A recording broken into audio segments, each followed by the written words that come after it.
Today we'll be reacting to the KKK Award. Video by Disturbance History. Alright, let's check this out.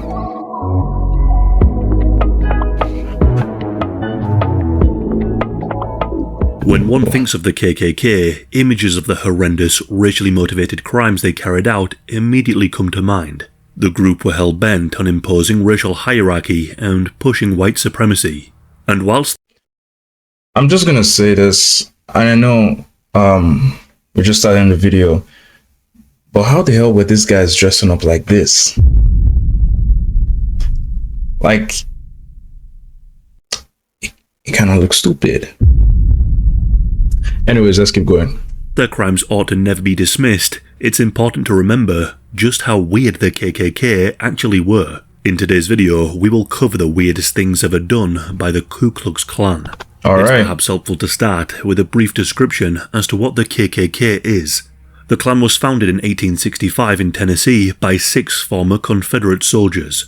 It was one of the many social fraternities at the time, though following the end of the Civil War, it would take on a paramilitary role. The Klan would harass, attack, and murder newly freed African Americans. They would become synonymous with lynchings, arson, and threats designed to suppress civil rights and political participation in the Southern American states.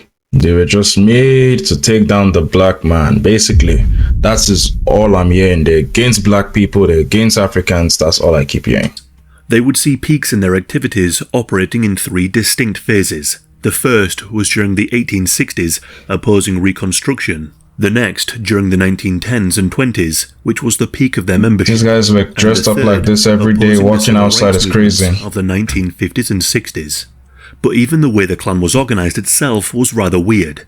The rank names given to these members of the group read more like Great Goblin. My name is Great Goblin. Okay.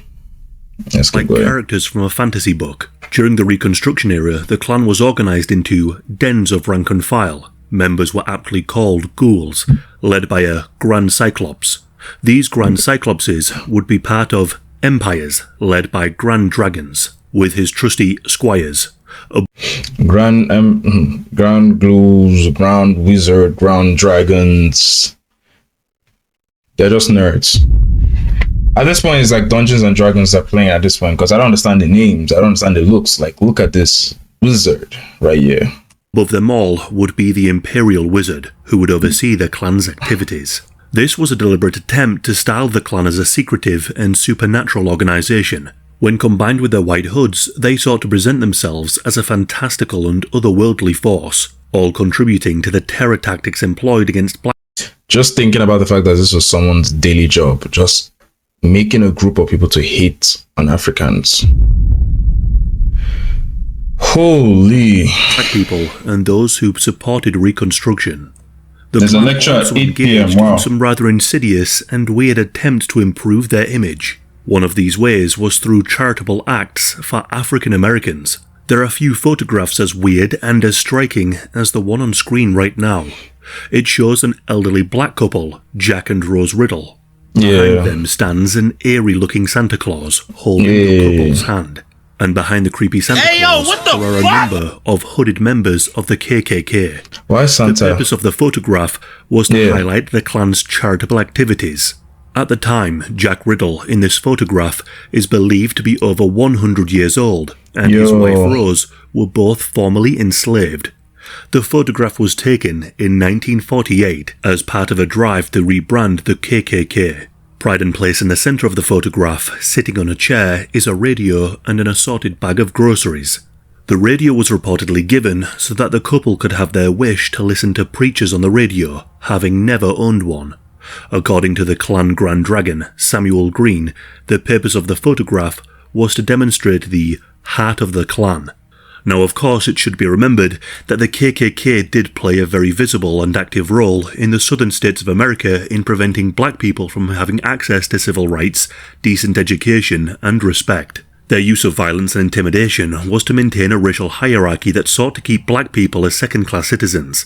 This act of charity was not typical in how the clan treated black people, and merely an attempt to alter their public perception. Another example of strange activities of the clan is their holding of a number of family picnics.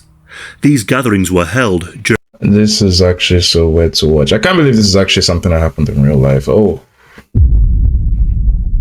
Sometimes I have to say, we have come a long way.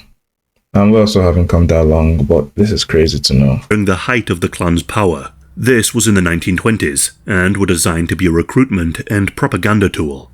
Clan picnics were designed to appear, on the surface at least, wholesome. Entire families would attend, bringing blankets and homemade food to fields and parks. There were sack races for children, music from local bands, and baking competitions. Probably like, eat up kids. After this, we're gonna go beat some black people. By all appearances, it would have looked like an ordinary picnic, apart from the presence of hooded clan members. Yeah, that's gonna be weird as hell. But what made these picnics so weird was the context.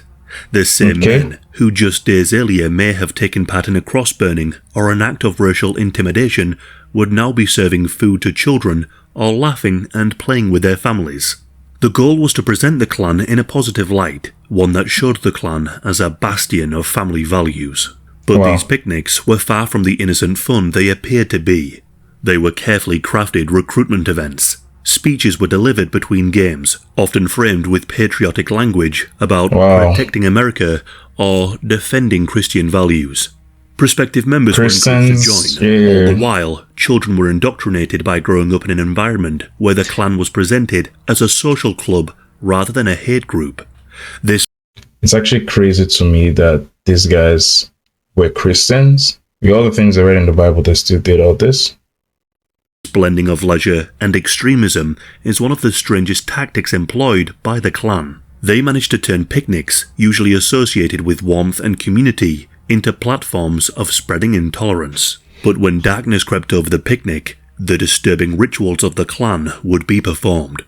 The picnics would often end with ceremonies at dusk. Cross burnings and initiations of new members would be carried out in front of the crowd of attendees. The true nature of the picnic would be revealed in a disturbing spectacle of fire, it is very disturbing, and intimidation. The goal of the picnics were to blur the lines between everyday American activities and those of the clan. By making their movement look like a family-friendly club, they sought to sanitize its violent image. People who might never have considered burning a cross on a person's lawn or carrying out a nighttime raid against a black family could still attend a clan picnic. Over time, they might become more comfortable with the clan, developing closer relationships with its members, and become even more radicalized. Become more racist. The presence of the clan would become normalized in their eyes. Yeah. It would not be uncommon to see processions and parades of thousands of clansmen and women marching through the streets. In August of 1925, tens of thousands of clan members marched through the United States Capitol in a show of force. Not only that, it showed how the attempts to bring the clan into the mainstream was somewhat successful.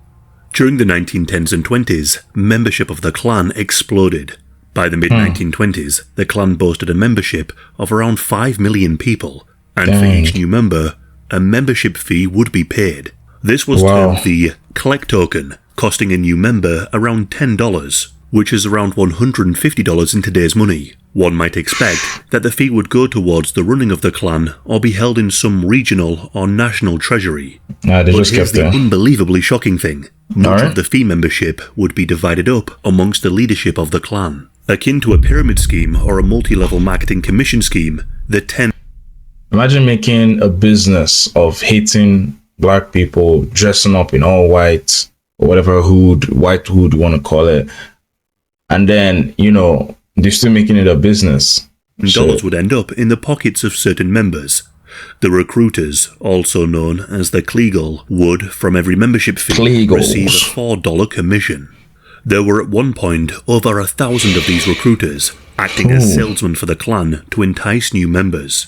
Each of these salesmen were encouraged to play on whatever prejudice was prevalent in a particular region. Imagine just this salesman being like, oh, you can join our clan? Yeah, we do racist stuff all the time. Yeah, you should join us. I can imagine how weird these conversations would have been. For example, if one town exhibited anti-Catholic views, they would focus on that in order to attract new members. From the remaining $6, $1 from each Kleagle sale would go on to the regional head, known as the King Kleagle. Further up the chain, the high-ranking leadership of the clan would also line their pockets. The Great Goblin, the Grand Dragon, and the Imperial Wizard would all get a share of the membership. Even if it was only 50 cents a member, with a million members, it was a very lucrative model. It is therefore not surprising that many of the high-ranking members of the clan became incredibly wealthy. The founder of the second clan, William Joseph Simmons, had alone amassed hundreds of thousands of dollars from membership fees. This would also not be the only money-making scheme in the clan. The infamous hooded robes were sold alongside the membership fee at an inflated price. New members were encouraged to purchase clan-branded sweets, life insurance, and all manner of merchandise made by the clan. Often the factories that produced these items were linked to or owned by leading clan members. Man, I don't know why. I just keep thinking joblessness. Like, you have to be that jobless to be really interested in this stuff. Just gotta say it. Further enriching themselves. All of this speaks to the clan being not only a racist and violent organisation, but one built to personally enrich its leading members akin to a pyramid scheme. But despite its large membership and seemingly endless growth, the clan would begin to fragment. One key event that caused the downfall was the abduction, murder and essay of Madge Oberholzer. David Stevenson was the Grand Dragon of the Indiana clan, who was for a time in a brief relationship with Madge.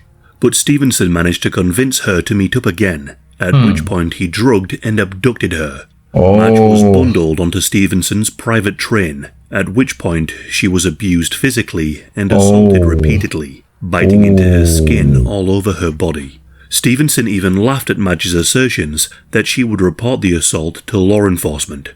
Stevenson held such political power and influence that he replied that he was the law in Indiana. Stevenson's cronies dropped Madge's unconscious body back at her home, believing that she was dead. However, she was still alive and rushed to hospital. At the hospital, she was able to tell the police everything. However, she soon succumbed to her injuries.